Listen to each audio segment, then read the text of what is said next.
আগামী ডিসেম্বরের মধ্যে জাতীয় সংসদ নির্বাচনের আয়োজনের কথা পূর্ণ ব্যক্ত করলেন বিএনপির ভারপ্রাপ্ত চেয়ারম্যান তারেক রহমান।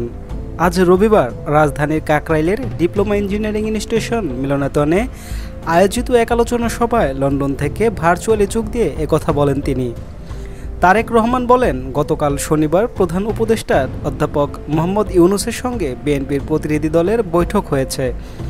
বৈঠকে প্রধান উপদেষ্টাকে বিএনপি আগামী ডিসেম্বরের মধ্যে জাতীয় নির্বাচন অনুষ্ঠানের কথা পূর্ণ ব্যক্ত করা হয়েছে।